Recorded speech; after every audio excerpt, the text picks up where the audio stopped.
Nothing But the Words, episode number 3, Your One Perfect Reader and Why You Need to Know Her Well.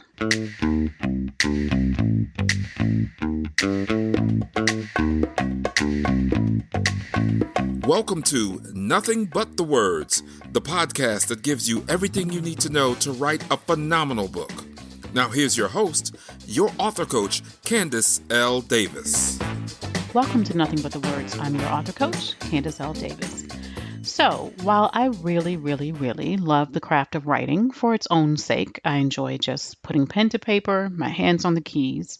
The reality is your book will never live up to its fullest potential until it connects with your readers. Once it does, it will take on a life of its own. So we write our books because we want something from them, right? We want to feel accomplished. We want a book that will help us to grow our platform or connect with a new audience or bring in money from book sales or help us get speaking engagements, whatever the case may be. But we also want that book to really serve the readers who buy it and invest the time to read it. So if you want your book to connect with people, it's really helpful to know upfront who's going to buy your book, who wants to read it. So in today's episode, we're talking all about your one perfect reader, why you need to know her well, and how you can get to know her. And luckily, that's a pretty easy thing to do. And you probably have already done quite a bit of it, especially if you have a business, a product, or a service, right? Imagine you're working on a book about personal finance. Are you writing that book for college students or are you writing it for retirees?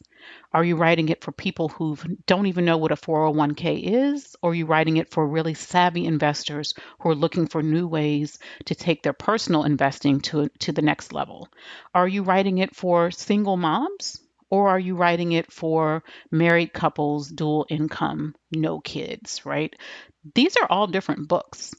One of my clients, Patrice Washington, is the author of the Real Money Answer series. She wrote 3 books on personal finance. The first one was for college students. The next one was directed to women. And the last one was written with men in mind. So she wrote 3 different books all about personal finance. From the first book to the last, her philosophy on personal finance, what she considers to be the basics of sound personal finance, did not change. They were the same. Those things were the same from the first book, the second book, and the third book. However, what she put in the book, the content that she included, some of the vocabulary and language that she used did change from book to book to book. So, yes, they all cover the basics of personal finance, but they also each cover something slightly different or from a slightly different angle based on who her target market was for that book. She also applied what she knew about each audience when she was designing the book or having the book designed and when she was marketing the book. So knowing who your one perfect reader is, knowing that person well, will help you through every phase of the self-publishing process. The writing phase, the design phase, what we consider the self-publishing phase, and the marketing phase. A lot of authors freak out when we talk about this because they don't want to nail down a target market.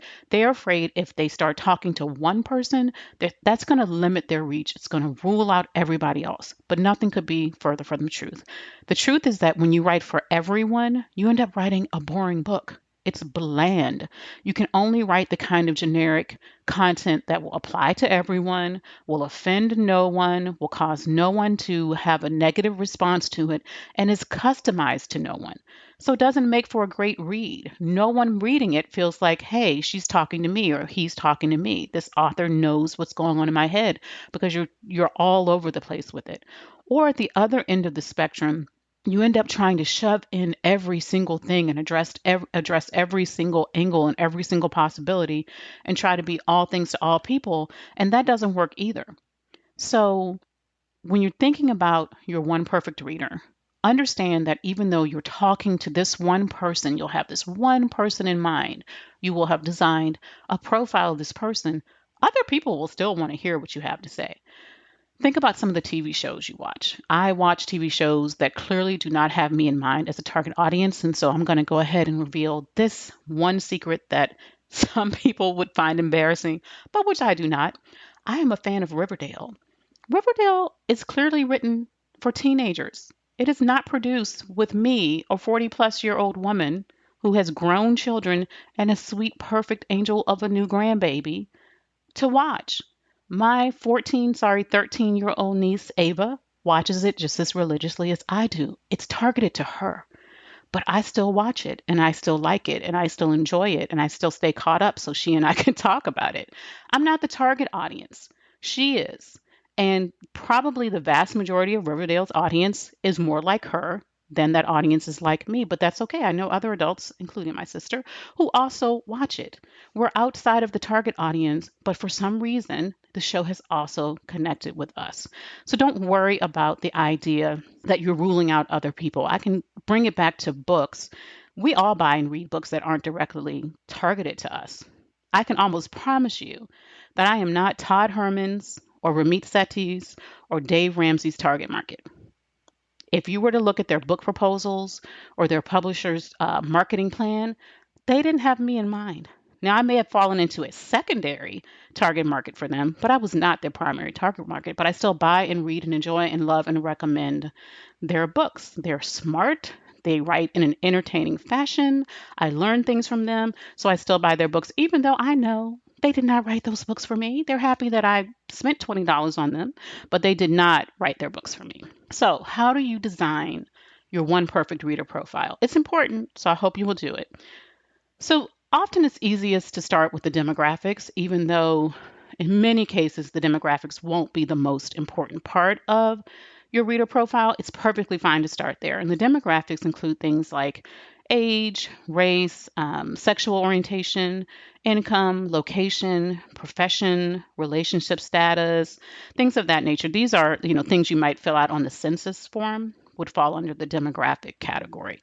Sometimes they make a big difference, like when you're writing a personal finance book for women versus men, but sometimes they don't. There are other personal finance books that are clearly written without a gender in mind. Depends on the topic of the book and how you're choosing to angle your book. But I do still like to include those demographics in my One Perfect Reader profile, even if they aren't the most important thing, because it just helps me to create a person that I'm speaking to, right? It creates a profile of a person that when I sit down to write, I'm no longer writing to the void. I'm no longer writing to the unidentifiable masses. I'm writing to one particular person. So I'm currently working on a book right now. It's a writing book, and every time I sit down to write, I have a client in mind, and she is really an ideal client. She's a current client. She's been a client for years. And when I'm writing this book, I'm talking to her.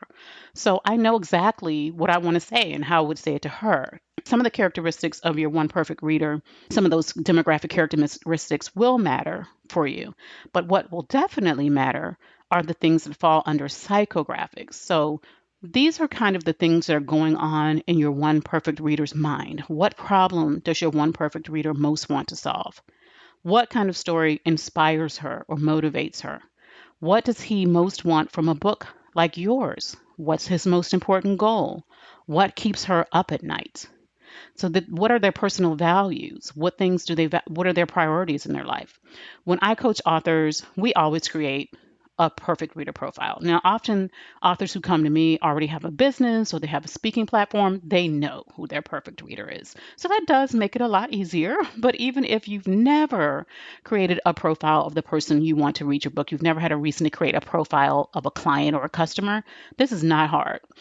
This is a profile of the person who is waiting for your book, whether he or she knows it or not. So don't worry, most of your readers won't fit the profile exactly. They don't have to. This just gives you someone to write to so you can get as detailed as you want with this profile. I like to create a robust profile, just bullet points. It doesn't take long.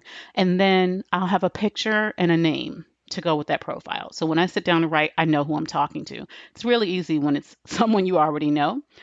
In addition to your perfect reader's problems, goals, and desires, compile a list of the demographics and put that all together. And that's what makes up your perfect reader profile. When you get to the self-publishing phase of your writing and publishing process, what you'll find is that this is all very helpful. It will help you decide what will appeal to them in a title, what font will appeal to them or turn them off completely, what cover design and colors you might want to include. And of course, when you get to the marketing phase of your book, this information will be incredibly helpful to you. It will help you decide where you can find the people who want to read your book. So we used to say, what social media platform are they on? But honestly, we know that there are a couple that almost everyone is on. So you don't have to stress too much over that. Although if you're writing for much younger people, you're probably going to start considering some different options. Like people who are 20 and younger, you might consider some different options in social media as well. But what social media groups this person belongs to, well, if you know what their deepest desire is, then you know you can look for social media groups that support people who are trying to achieve that goal.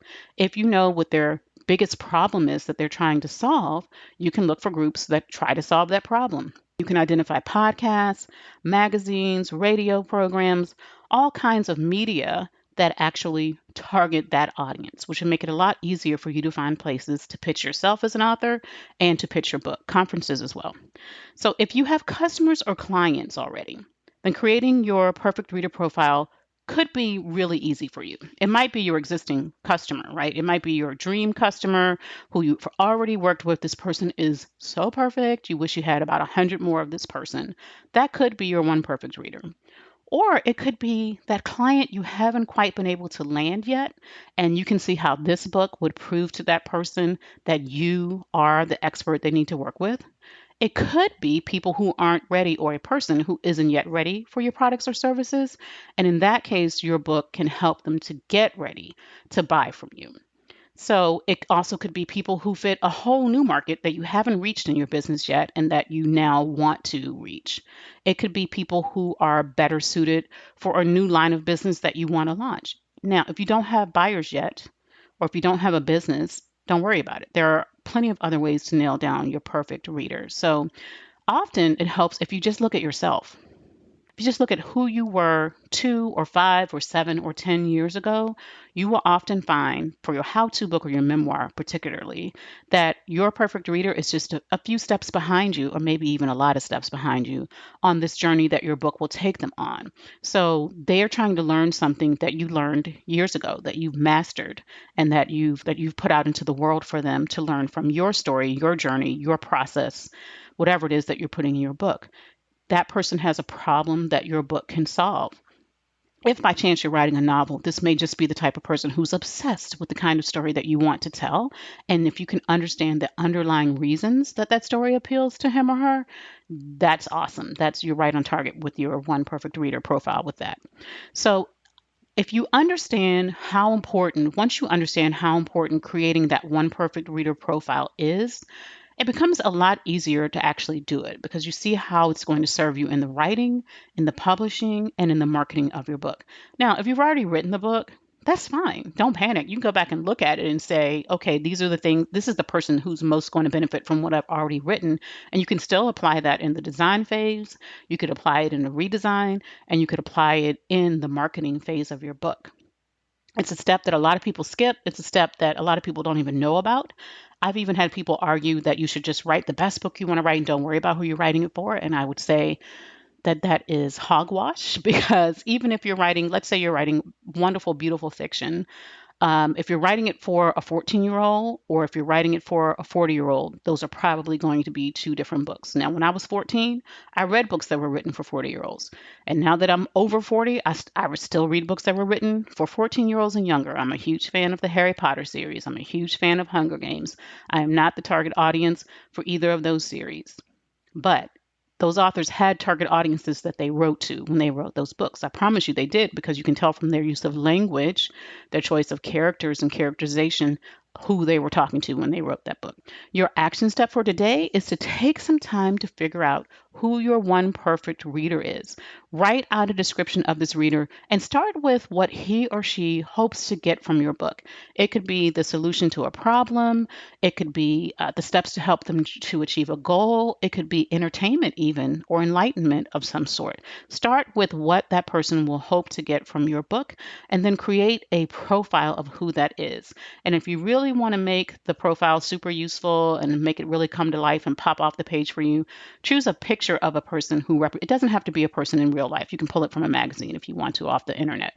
A person, though, who represents that one perfect reader for you, give that person a name. And when you sit down to write, know that that's who you're talking to. And that person really wants to hear from you. They really want to read exactly what you've written. Thank you for joining me again on Nothing But the Words. I'm your author coach, Candace L. Davis. And if you found this episode helpful, I would love it if you would go over to iTunes or Stitcher, wherever you listen to podcasts, and subscribe to Nothing But the Words. And if you've got a moment, leave us an awesome review. I'll see you next time.